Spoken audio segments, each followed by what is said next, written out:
Last class में हमने discuss जो किया था वो सिस ट्रांस आइसोमेरिज्म पर बात हमने की थी और ऑप्टिकल आइसोमर्स पर मैं शायद बात कर रहा था। पर जस्ट टू रिकॉल कि ऑप्टिकल आइसोमर्स वो होते हैं जो प्लेन पोलराइज लाइट को रोटेट करते हैं टू राइट और लेफ्ट। प्लेन पोलराइज लाइट क्या होती है? ये लाइट होती है लाइट ऑफ सिंगल वेवलेंथ।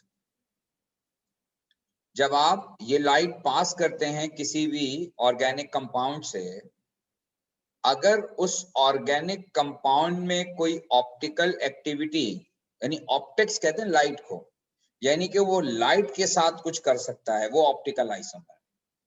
तो ऑप्टिकल आइसोमर्स जो होते हैं वो लाइट को रोटेट करते हैं, लाइट को जो है वो या तो राइट पर या लेफ्ट पर। इसी वजह से ये दो मुख्तलिफ बिहेवियर शो करते हैं विद द लाइट, इसीलिए इन्हें ऑप्टिकल आइसोमर कहा जाता है। यानी कि ये वो आइसोमर्स हैं जो लाइट के साथ डिफरेंटली बिहेव करते हैं, और इनका लाइट के साथ डिफरेंट बिहेवियर का रीजन इनका 3D स्ट्रक्चर होता है, जिसकी वजह से ये लाइट के साथ डिफरेंटली बिहेव करते हैं।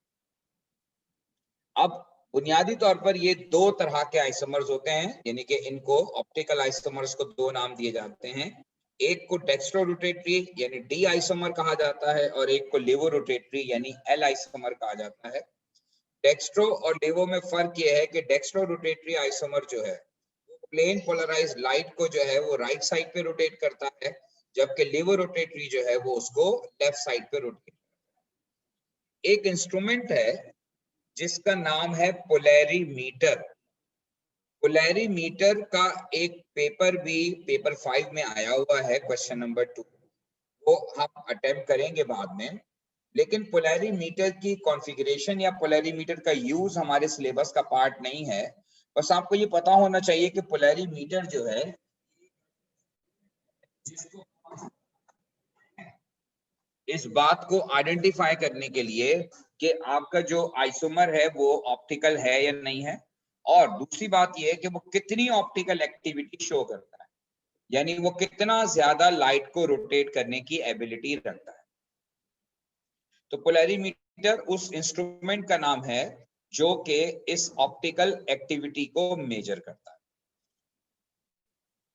अच्छा, अब सवाल ये है कि ये तो एक्सपेरिमेंटल बात हो गई ना, कि एक्सपेरिमेंटली आप जो है वो किस तरह से पोलैरीमीटर यूज करेंगे, और एक्सपेरिमेंटली आपको पता चलेगा कि लाइट रोटेट हो रही है या नहीं हो रही। अगर हो रही है तो ऑप्टिकल आइसोमर होगा, लाइट रोटेट नहीं हुई तो ऑप्टिकल आइसोमर नहीं होगा। लेकिन फिजिकली यानी स्ट्रक्चर को देखकर आपको कैसे पता चलेगा कि कंपाउंड ऑप्टिकल आइसोमेरिज्म शो करेगा या नहीं करेगा? सिर्फ ये देखकर कि जो है वो यहाँ पर आई मीन स्ट्रक्चर को देखकर आप कैसे डिसाइड करेंगे कि आपका जो है वो कंपाउंड लाइट को, प्लेन पोलराइज लाइट को रोटेट करेगा या नहीं करेगा?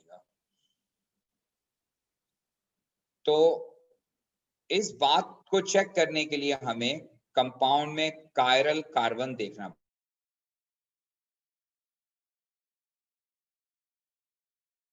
मॉलिक्यूल के अंदर मौजूद होगा वो ऑप्टिकल आइसोमेरिज्म शो करेगा, और जिस कंपाउंड के अंदर कायरल कार्बन नहीं होगा वो ऑप्टिकल आइसोमेरिज्म शो नहीं करेगा। सवाल यह है कि कायरल कार्बन होता क्या है?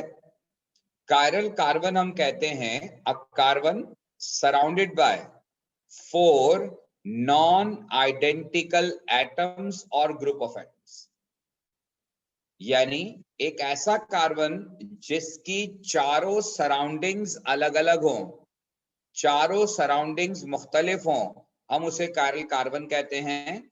और जो ऑप्टिकल आइसोमर्स होते हैं वो एक दूसरे के मिरर इमेजेस होते हैं।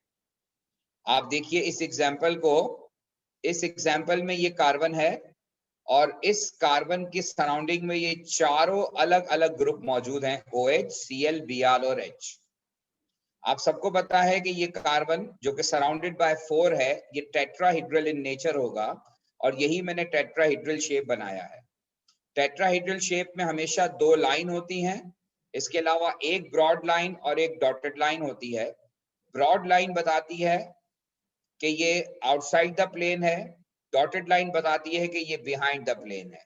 तो जब आप इस मॉलिक्यूल का ऑप्टिकल आइसोमर ड्रॉ करने को कहे एग्जामिनर आपको, तो हमेशा आप इसका मिरर इमेज बनाएंगे। ये दरमियान में मिरर है, देखिए। अब आपको ये वाला कंपाउंड मिरर में कैसा नजर आएगा? अगर ये OH बाहर की तरफ निकला हुआ है तो मिरर में भी आपको ये OH बाहर की तरफ निकला हुआ नजर आएगा। अगर ये H पीछे की तरफ है तो ये मिरर में भी आपको पीछे की तरफ नजर आएगा। और अगर ये Cl और Br ऑन द प्लेन है तो ये Cl और Br आपको ऑन द प्लेन नजर आएंगे। लेकिन चूंकि ये Br लास्ट में है, लिहाजा यहाँ पर भी Br लास्ट में नजर आएगा। ये बिल्कुल वैसे ही है कि अगर आप आईने में अपना हाथ उठाकर, अपना पूरा बाजू उठाकर आईने के सामने खड़े हो जाए, तो पहले आपका आईने में हाथ नजर आएगा, फिर आपका बाजू नजर आएगा, फिर आप नजर आएंगे। तो बिल्कुल इसी तरह से जो चीज आउटसाइड द प्लेन है वो पहले नजर आएगी, जो चीज बिहाइंड द प्लेन है वो आपको बाद में नजर आएगी। तो बिल्कुल इसी तरह से हम मिरर इमेज फॉर्म करते हैं जब हम किसी भी ऑप्टिकल आइसोमर्स को ड्रॉ करते हैं। और ऑप्टिकल आइसोमर्स को ड्रॉ करने का सवाल पेपर 2 का एक फ्रीक्वेंटली आस्क्ड क्वेश्चन है। तो प्लीज आप इसको जो है वो अच्छी तरह देख लीजिए कि आप किस तरह से ऑप्टिकल आइसोमर्स बनाएंगे। ये ऑप्टिकल आइसोमर्स बनाने का क्वेश्चन आमतौर पर पेपर में आता रहता है। इसमें अगर आपका कोई क्वेश्चन है तो पूछ सकते हैं आप।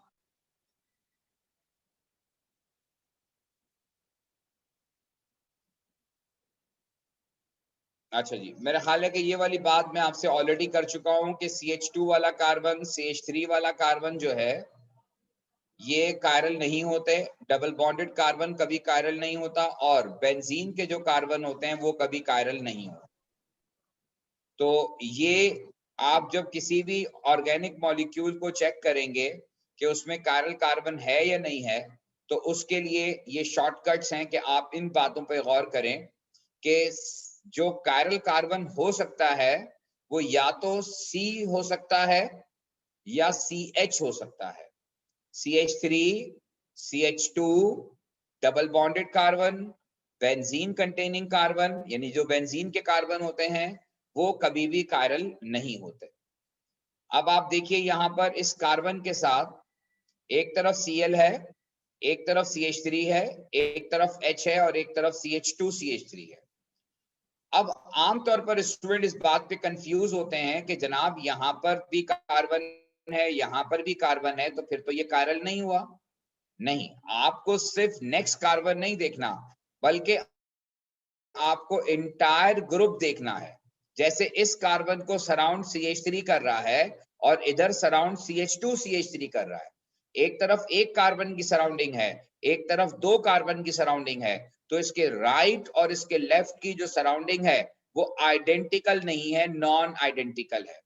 फिर एक तरफ Cl और एक तरफ H है, इसका मतलब है कि इसकी चारों सराउंडिंग नॉन आइडेंटिकल हो गई। इसीलिए हम कहेंगे कि इसमें ये वाला कार्बन कायरल कार्बन है, और जहां कायरल कार्बन होता है वहां ऑप्टिकल आइसोमेरिज्म शो होता है। और एक कायरल कार्बन का मतलब है 2 ऑप्टिकल आइसोमर। एक कायरल कार्बन का मतलब होता है 2 ऑप्टिकल आइसोमर। ये 2 टू द पावर n से सॉल्व होता है। 2 टू दी पावर से n सॉल्व होता है जब आप n का मतलब है नंबर ऑफ कायरल कार्बन।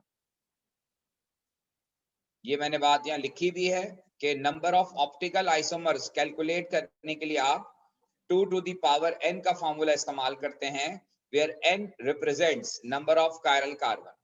तो अगर एक कायरल कार्बन है तो फिर उस सूरत में 2 ऑप्टिकल आइसोमर्स बनेंगे, और ये इसी तरह से आगे बढ़ता रहेगा नंबर ऑफ कायरल कार्बन की बेस पर। जैसे एक और एग्जाम्पल मैंने यहां पर कोट की है, CH3, CHCl, CHCl and CH3। अब इसको अंडरस्टैंड करने के लिए हमने इसको जरा डिस्प्लेड फॉर्म में लिखा है कि CH3 के साथ C है, और C के साथ एक तरफ Cl है, एक तरफ H है और एक तरफ CH3 है। तो ये तीनों सराउंडिंग आप देखें नॉन आइडेंटिकल हैं, और चौथी तरफ ये CHCl CH3 है, यानी कि चौथी तरफ की सराउंडिंग भी नॉन आइडेंटिकल है। तो इस कार्बन की चारों सराउंडिंग्स नॉन आइडेंटिकल हैं, और नॉन आइडेंटिकल सराउंडिंग्स का मतलब ये है कि ये वाला कार्बन कायरल कार्बन है। कायरल कार्बन को हमेशा हम स्टेरिक के साइन से शो करते हैं। कायरल कार्बन को हम स्टेरिक के साइन से शो करते हैं, तो ये कार्बन कायरल है।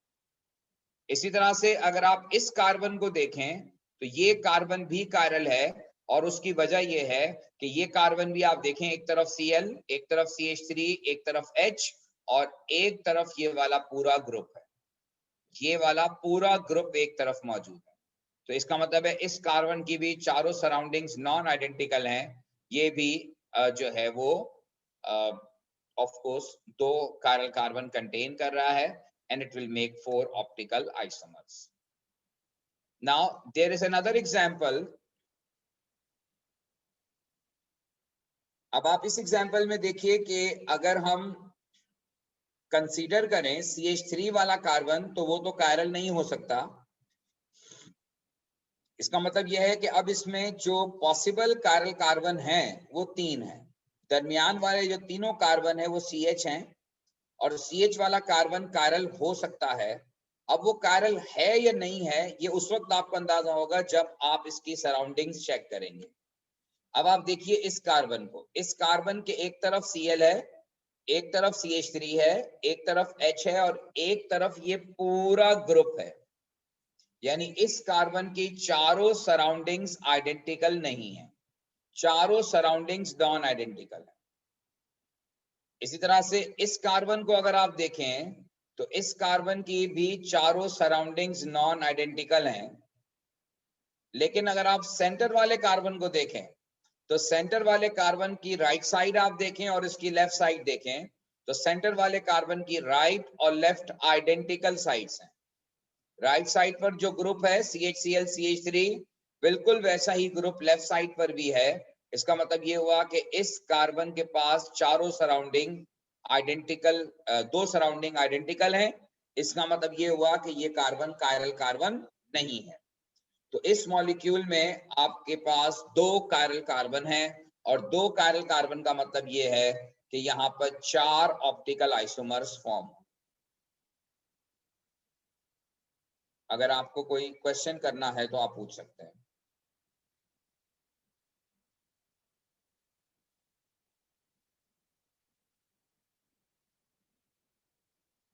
ओके जी, कोई क्वेश्चन नहीं है तो बहुत अच्छी बात है।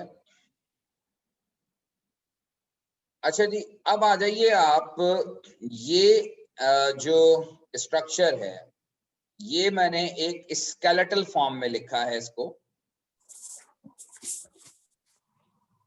और स्केलेटल फॉर्म में भी वही बेंजीन कायरल कार्बन नहीं हो सकता, डबल बॉन्डेड कार्बन कायरल नहीं हो सकता।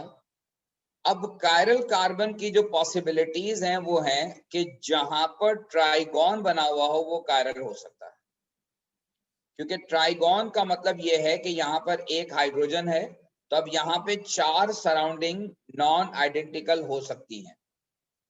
इस तरह से यहाँ भी ट्राइगोन बन रहा है, तो ये भी कायरल हो सकता है। रेड जो दोनों मैंने मार्क किए हैं ये पॉसिबल कायरल कार्बन है, लेकिन ये चेक करना पड़ेगा कि वो कायरल है या नहीं है। उसके लिए हमें इसकी सराउंडिंग चेक करनी पड़ेगी। पहले इस कार्बन को देखें जहां मैंने स्टेरिक बनाया है, इसके एक तरफ Cl है, एक तरफ H होगा जो मेंशन नहीं है, एक तरफ ये पूरी सराउंडिंग है जहां पे बड़ा वाला ब्लैक सर्कल हुआ है, और एक तरफ ये पूरी सराउंडिंग है। तो इसकी राइट साइड, इसका लेफ्ट साइड, इसकी अपर साइड और इसकी लोअर साइड, ये चारों नॉन आइडेंटिकल हैं, और चारों साइड नॉन आइडेंटिकल का मतलब ये है कि ये कार्बन कायरल कार्बन है। ये कार्बन जो है वो कायरल कार्बन है। उसके बाद अब आप इस कार्बन पर आ जाइए, तो इस कार्बन पर अगर आप आ जाएं तो इस कार्बन को अब आप देखिए, इसका राइट और इसका लेफ्ट। इस कार्बन के राइट साइड पे 2 कार्बन की ब्रांच है, और इसके बॉटम पर भी 2 कार्बन की ब्रांच है। तो इस कार्बन की 2 साइड्स आइडेंटिकल है। और दो साइड्स आइडेंटिकल होने का मतलब ये है कि ये कार्बन कायरल कार्बन नहीं है। तो ये वाला कार्बन कायरल कार्बन है और ये वाला कार्बन कायरल कार्बन नहीं है। इसका मतलब इस पूरे मॉलिक्यूल के अंदर को एक कायरल कार्बन मौजूद है और ये डबल बॉन्डेड कार्बन दोनों कायरल नहीं हो सकते, क्योंकि कायरल कार्बन होने के लिए शर्त है कि डबल बॉन्ड नहीं होना चाहिए। क्योंकि डबल बॉन्ड होने की वजह से सराउंडिंग में फिर 4 ग्रुप नहीं होते, फिर सराउंडिंग में 3 ग्रुप्स होते। होपफुली आपको मेरी बात समझ में आ गई होगी। Now there is another example, check कीजिए और इस मॉलिक्यूल में आप डिसाइड कीजिए, फिर मैं आपको कुछ और एग्जांपल्स बताता हूं।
जी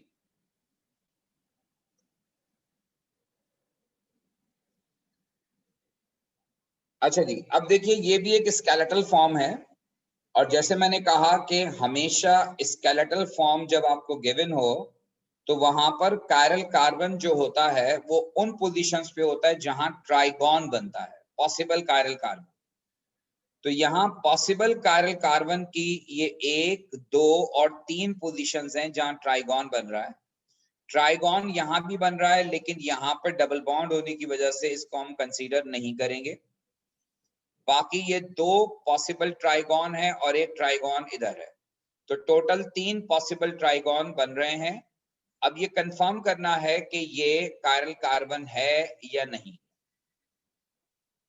अब अगर आप इस कार्बन को कंसीडर करें, इसका राइट देखें, इसका लेफ्ट देखें, इसके राइट पर आगे डबल बॉन्ड है, इसके लेफ्ट पे आगे डबल बॉन्ड नहीं है। इसके ऊपर जो है वो सराउंडिंग देखेंगे तो इस तरफ डबल बॉन्ड जा रहा है। तो इसका जो राइट और इसका लेफ्ट और इसका अपर पार्ट एक दूसरे से मुख्तलिफ है। और चौथा जो है वो हाइड्रोजन है। इसका मतलब ये हुआ कि इस कार्बन की चारों सराउंडिंग्स नॉन आइडेंटिकल सराउंडिंग्स हैं, यानी ये कार्बन कायरल कार्बन है। उसके बाद अब आप इस कार्बन को कंसीडर करें, इसका राइट और इसका लेफ्ट देखें, बिल्कुल डिफरेंट। इसका बॉटम देखें, बिल्कुल डिफरेंट। तो तीनों साइड्स आपको अलग अलग नजर आ रही हैं और चौथा यहाँ हाइड्रोजन है। इसका मतलब ये हुआ कि ये कार्बन भी कायरल कार्बन है। और ये जो नेक्स्ट मैंने एग्जांपल जहां रेड मार्क हुआ है, इस कार्बन को भी देखें, ये भी कायरल कार्बन है, क्योंकि इस कार्बन के इधर 1, 2 और तीसरे कार्बन पे डबल बॉन्ड आ रहा है, जबकि यहां से 1, 2, 3, 4 और 5वें कार्बन पे डबल बॉन्ड आ रहा है। यानी कि इसकी ये वाली सराउंडिंग और इसकी नीचे वाली सराउंडिंग एक दूसरे से मुख्तलिफ है। तो इसकी एक तरफ की सराउंडिंग और दूसरी तरफ की सराउंडिंग में फर्क है। जबकि एक तरफ जो है वो CH3 है, तो इसका राइट, इसका लेफ्ट, इसका बॉटम सब एक दूसरे से मुख्तलिफ है। ये वाला कार्बन भी कायरल कार्बन होगा। तो टोटल इस कंपाउंड के अंदर 3 कायरल कार्बन जो है वो मौजूद। होपफुली आपको बात समझ में आ गई होगी।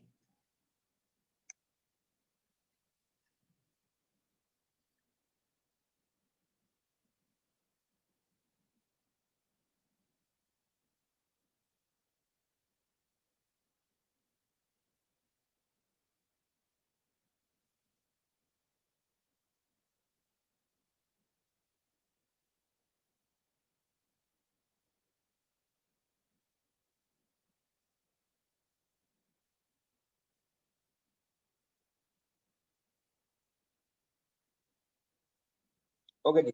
अब ये मैंने मॉलिक्यूल ड्रॉ किया है और आपको इस मॉलिक्यूल में जो है वो कायरल कार्बन आइडेंटिफाई करना है। Number of chiral carbon,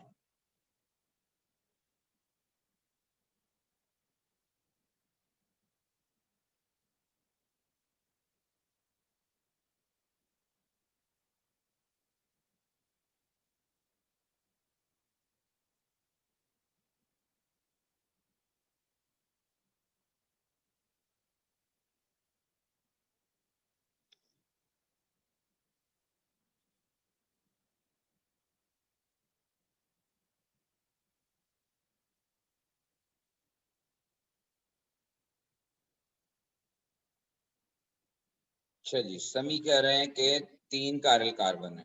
okay जी, देख लेते हैं बाकी लोग क्या कहते हैं। तमाम लोग ट्राई करें।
हाँ जी, कोई और आंसर नहीं आया।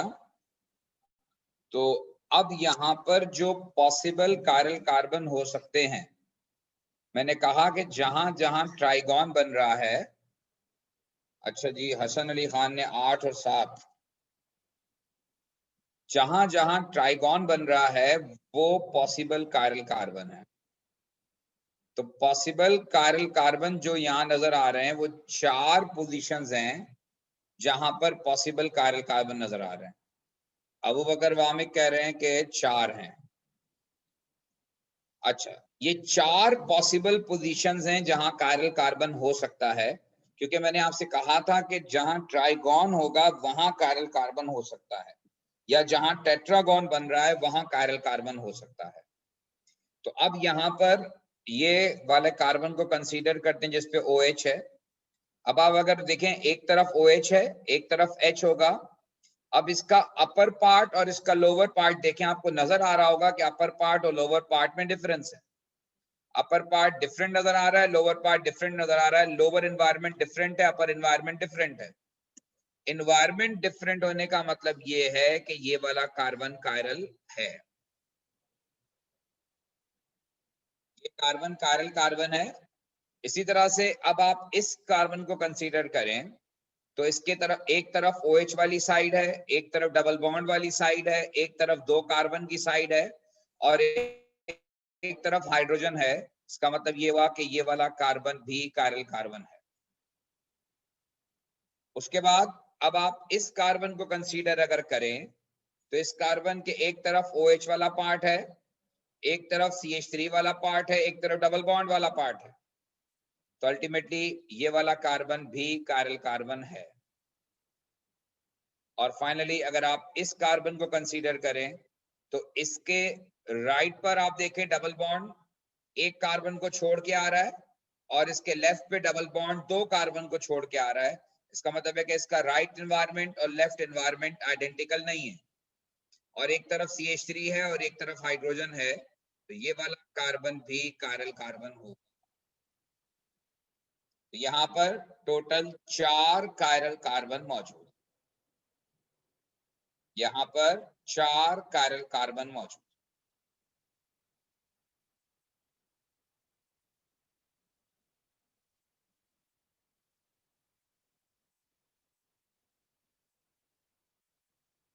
एक एग्जाम्पल और देख लेते हैं।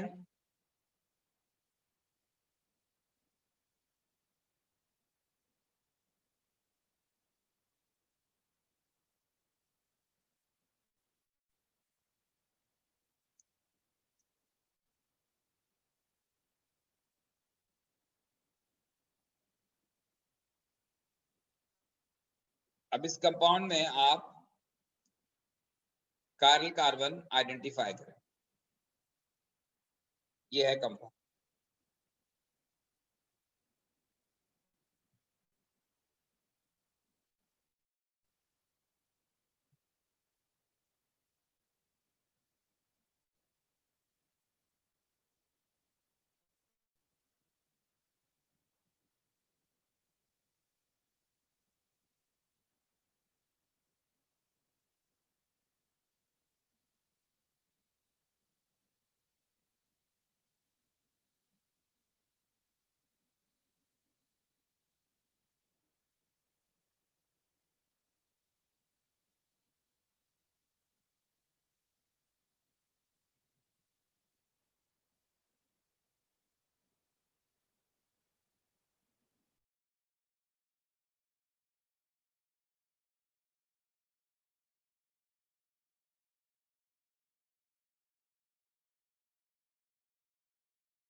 अच्छा जी, अब इस कंपाउंड में जो पॉसिबल काइरल कार्बन हो सकते हैं,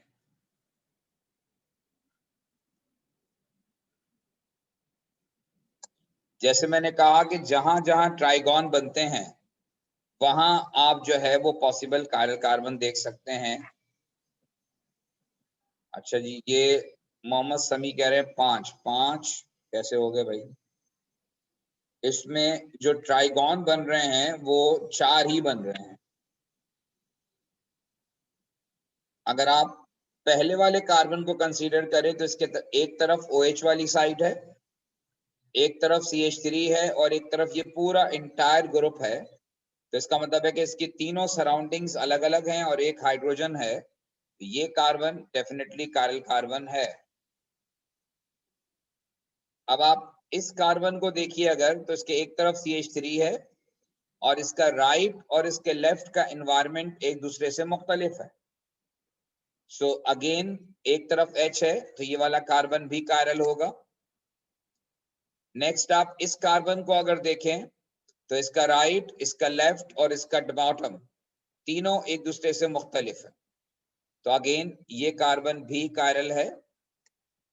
और इस कार्बन को देखें तो इसका राइट अलग है, लेफ्ट पे एक कार्बन है और ऊपर की तरफ 2 कार्बन है। तो राइट, लेफ्ट और अपर पार्ट अलग अलग है। एक तरफ हाइड्रोजन होगा, इसका मतलब हुआ कि ये कार्बन भी कायरल कार्बन। तो इस तरह टोटल इस मॉलिक्यूल में 4 कायरल कार्बन बनते हैं।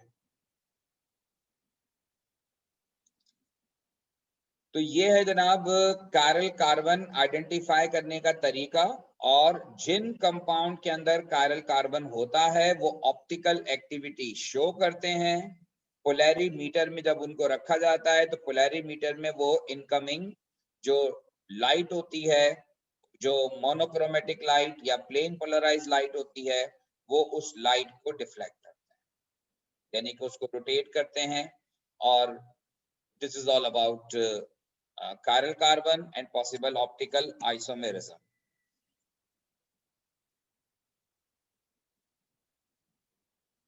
होपफुली आपको मेरी बात समझ में आ गई होगी। अगर आपको स्टिल chiral कार्बन और ऑप्टिकल आइसोमेरिज्म से रिलेटेड कोई क्वेश्चन करना है तो आप पूछ सकते हैं।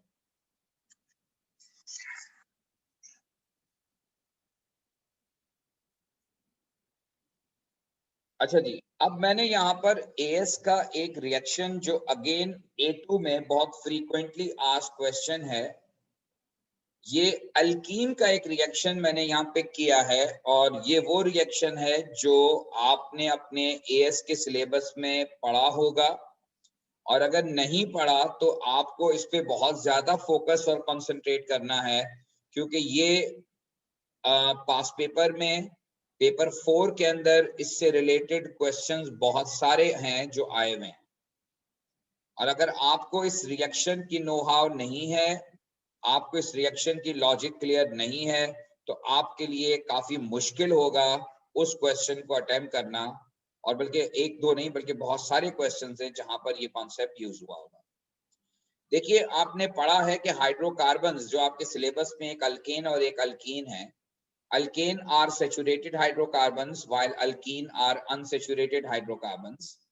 आमतौर पर अल्केन में जो रिएक्शंस होते हैं वो फ्री रेडिकल सब्स्टिट्यूशन रिएक्शंस होते हैं, जबकि अल्कीन में जो रिएक्शंस होते हैं वो इलेक्ट्रोफिलिक एडिशन रिएक्शंस होते हैं। अल्कीन में जो रिएक्शंस होते हैं इलेक्ट्रोफिलिक एडिशन रिएक्शंस होते हैं।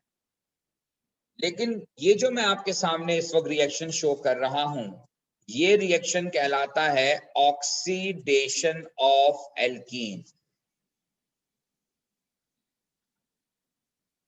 ये ऑक्सीडेशन ऑफ एल्कीन का रिएक्शन है और इसमें हम इस्तेमाल कर रहे हैं ऑक्सीडाइजिंग एजेंट, और ये वाला रिएक्शन जो है ये इस्तेमाल किया जाता है एज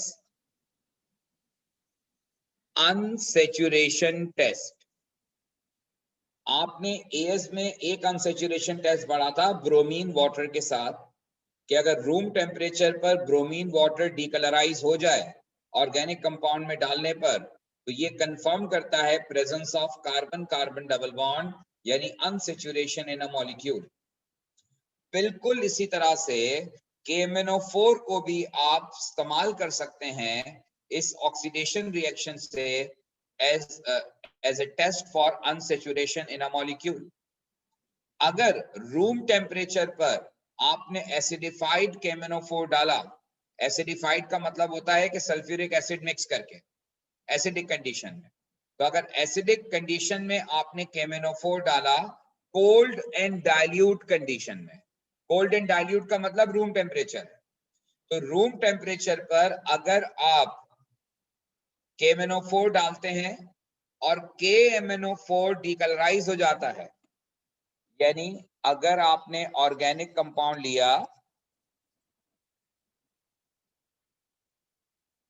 और ऑर्गेनिक कंपाउंड में आपने KMnO4 डाला in presence of sulphuric acid और at RTP room temperature and pressure, और आप ऑब्जर्व करते हैं डी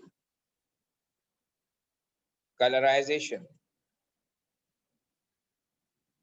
डीकलराइजेशन हो गई। KMnO4 पर्पल या पिंक सॉल्यूशन होता है और आपने देखा कि पिंक या पर्पल कलर डिसअपियर हो गया, तो पिंक या पर्पल कलर डिसअपियर होने का मतलब ये है कि ये इस बात को कंफर्म करता है कि हमारा जो ऑर्गेनिक कंपाउंड है वो अनसैचुरेटेड है।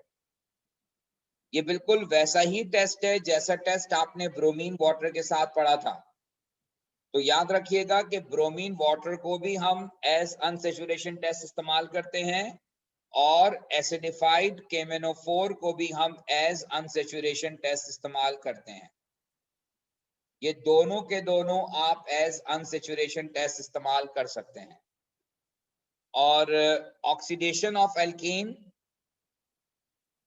में होता क्या है कि जिस जगह पर कार्बन कार्बन डबल बॉन्ड होता है वो कार्बन कार्बन सिंगल बॉन्ड में कन्वर्ट होता है और एल्कीन जो है वो टर्न्स टू डायओल।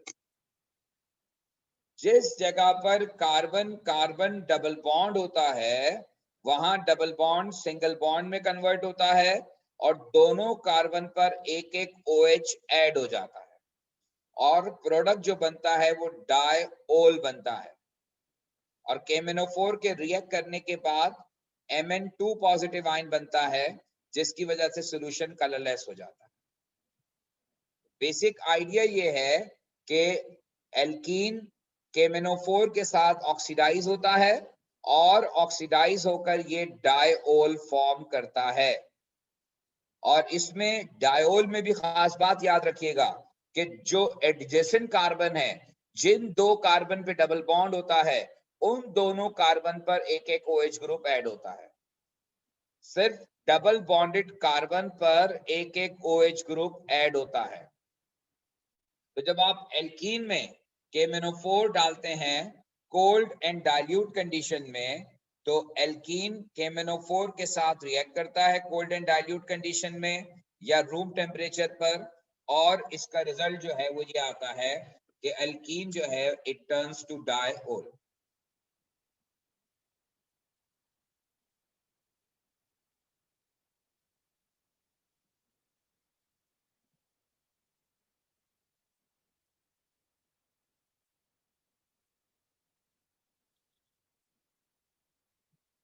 इसमें simply carbon carbon double bond single bond में कन्वर्ट होगा और दोनों कार्बन पर एक एक OH ग्रुप ऐड हो जाएगा। जिन दो कार्बन के पास डबल बॉन्ड था वो डबल बॉन्डेड कार्बन जो है कन्वर्ट होगा सिंगल बॉन्ड में और दोनों कार्बन पर एक एक OH ऐड हो जाएगा और इस प्रोडक्ट का नाम है डायओल। तो जब भी KMnO4 आप ऐड करेंगे किसी अल्कीन के अंदर तो वो अल्कीन रूम टेम्परेचर पर कन्वर्ट हो जाता है इनटू डायओल। इसी वजह से KMnO4 डीकलराइज हो जाता है रिएक्ट करने की वजह से, KMnO4 का कलर डिसअपियर हो जाता है और KMnO4 का कलर डिसअपियर होने की वजह से ये जो रिएक्शन है इसे हम इस्तेमाल करते हैं एज अनसैचुरेशन टेस्ट। इसे हम एज अनसैचुरेशन टेस्ट इस्तेमाल करते हैं। लेकिन अगर आप हॉट एंड कॉन्सेंट्रेटेड KMnO4 ले लें तो जनाब आली फिर सिचुएशन बड़ी कॉम्प्लिकेटेड हो जाती है।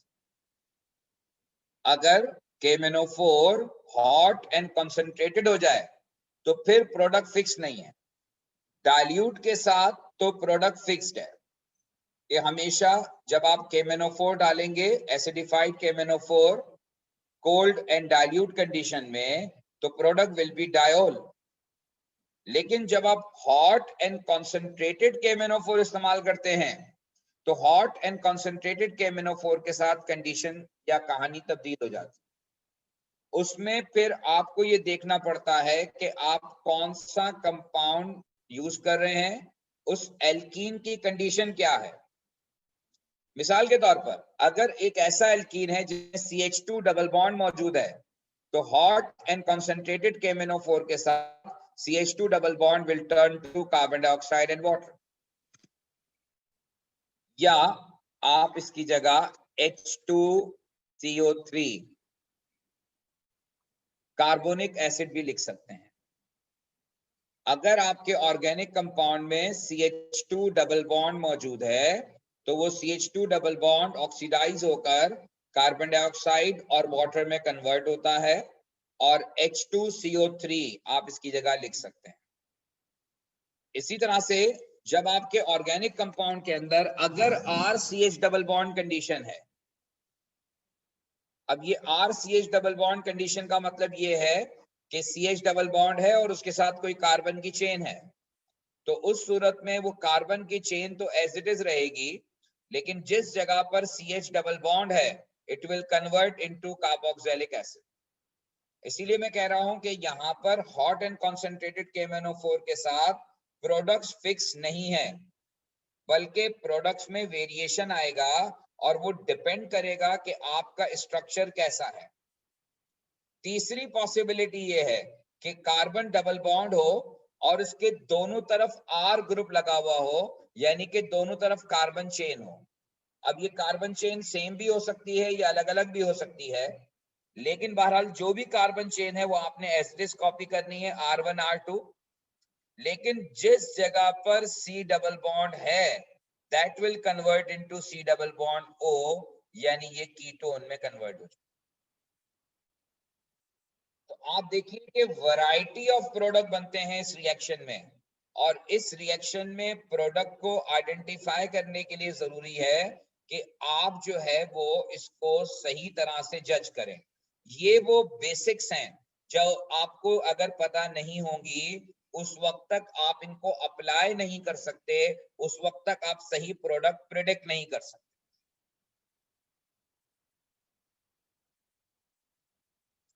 अब मैंने यहां पर एक एग्जाम्पल कोट कर रहा हूं, लेट मी स्टार्ट। ये कंपाउंड है, इस कंपाउंड का नाम है ब्यूट वन इन, और एग्जामिनर आपसे कहता है कि भाई बताओ ब्यूट वन इन को जब आप KMnO4 एसिडिक के साथ हॉट एंड कंसंट्रेटेड कंडीशन में रिएक्ट करवाओगे तो प्रोडक्ट क्या बनेगा। अब इसका तरीका ये होगा कि आप सबसे पहले देखें कि कंपाउंड में डबल बॉन्ड किस जगह पर है। तो जहां पर ये रेड लाइन लगी हुई है, यहां से मॉलिक्यूल स्प्लिट होगा, ब्रेक होगा इनटू टू। यहां से मॉलिक्यूल कट जाएगा, ब्रेक हो जाएगा, अलग हो जाएगा। और यहां से मॉलिक्यूल जब कट होगा तब आप देखें एक तरफ CH2 डबल बॉन्ड कंडीशन आ रही है, और CH2 double bond condition will convert into carbon dioxide and water. मैंने ऊपर ही लिखा था कि अगर आपके ऑर्गेनिक कंपाउंड में CH2 डबल बॉन्ड मौजूद है तो वो ऑक्सीडाइज होकर कार्बन डाइऑक्साइड और वाटर या कार्बोनिक एसिड में कन्वर्ट हो जाएगा। दूसरा जो कंपोनेंट है, ये दूसरा जो पार्ट है, इसमें CH double bond condition follow हो रही है, ये सेकंड केस। और यहाँ पे R की जगह 2 कार्बन की चेन है, ये R CH डबल बॉन्ड को फॉलो कर रहा है। तो जैसे मैंने कहा कि जिस जगह CH डबल बॉन्ड है वो CO2H बन जाएगा।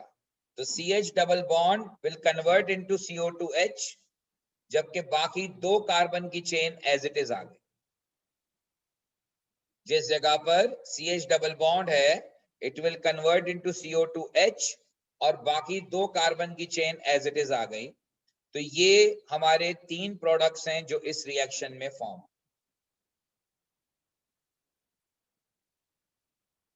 होपफुली आपको मेरी बात समझ में आ गई होगी।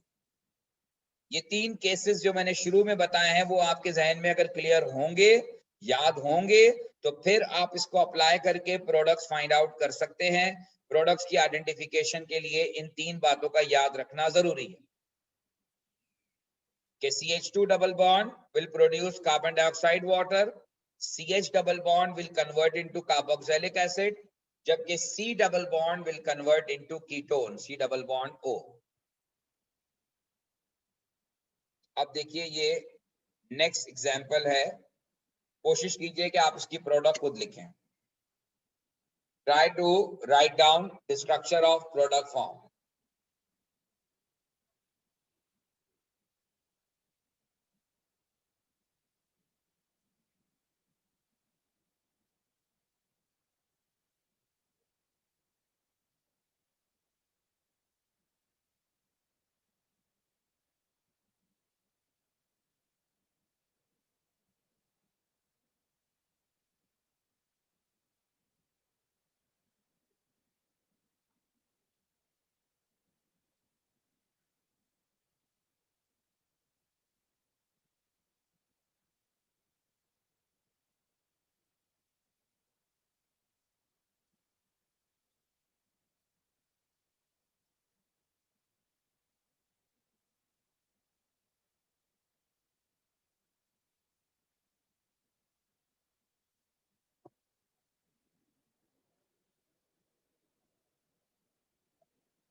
ओके जी, अगर आप में से जिन लोगों ने भी ट्राई किया दैट्स गुड, और नहीं किया तो अब देखें प्रोडक्ट क्या बनेगा।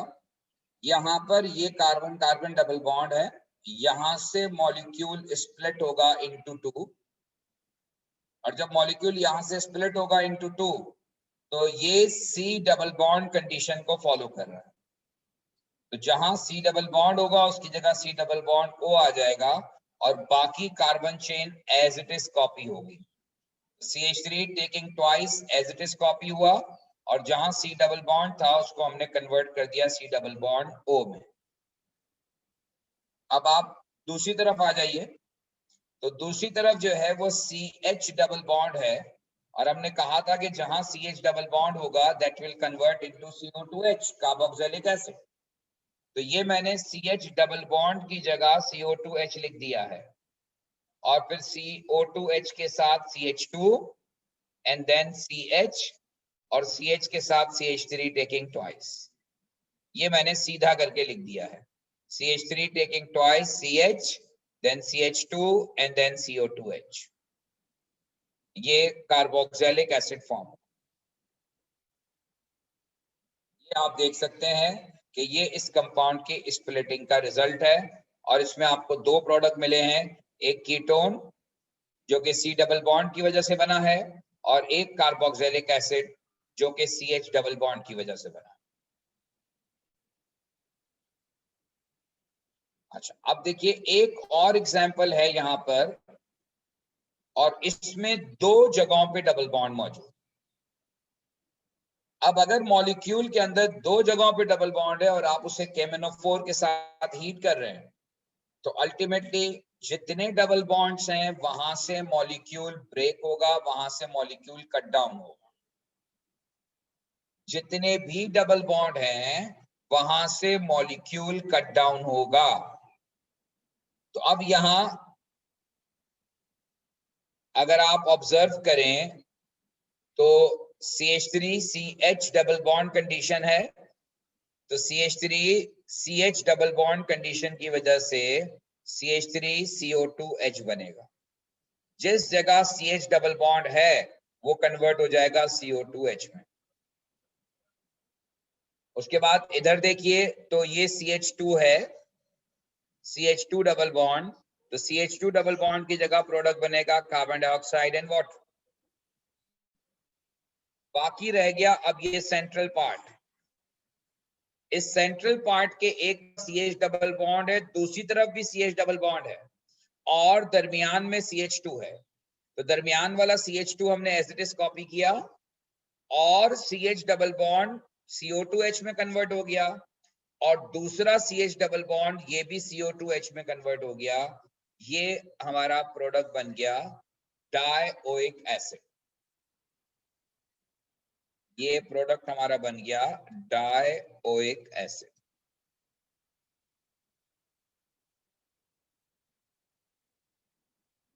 तो जिस जगह पर CH डबल बॉन्ड है उसकी जगह कार्बोक्सिलिक ग्रुप, फिर ये CH2 एज इट इज आ गया, और फिर एक और जगह पर CH डबल बॉन्ड था, यहां पर भी ये कार्बोक्सिलिक एसिड। तो जहां डबल बॉन्ड दो दफा है वहां पर मॉलिक्यूल दोनों जगहों से स्प्लिट, दोनों जगहों से कट होगा। लेकिन बेसिक आइडिया वही रहेगा कि जिस जगह CH2 डबल बॉन्ड है that will convert into carbon dioxide and water. जिस जगह पर CH डबल बॉन्ड है वो प्रोड्यूस करेगा CO2H, और जिस जगह C डबल बॉन्ड है वो प्रोड्यूस करेगा कीटोन। होपफुली आपको मेरी बात समझ में आई होगी। आपको अगर इसमें कोई कंफ्यूजन या इश्यू है तो आप बताइए। किसी किस्म का कोई क्वेश्चन अगर है इससे रिलेटेड तो आप पूछ सकते हैं। इस कॉन्सेप्ट को आप पूरा रिवाइज करेंगे। अगली क्लास में मैं थोड़ी सी और कॉम्प्लिकेटेड एग्जांपल्स करवाऊंगा, लेकिन अगर आपको ये कॉन्सेप्ट नहीं पता होगा तो फिर आपके लिए अगली क्लास में जो है वो अंडरस्टैंड करना मुश्किल होगा। इसको जरूर रिवाइज कीजिएगा, जो आइसोमर्स करवाए ऑप्टिकल आइसोमर्स उन्हें रिवाइज कीजिएगा, ताकि अगली क्लास में जब आप बैठे तो आपको पता हो कि क्या हो रहा है। और फिलहाल अगर कोई क्वेश्चन है आपके जहन में तो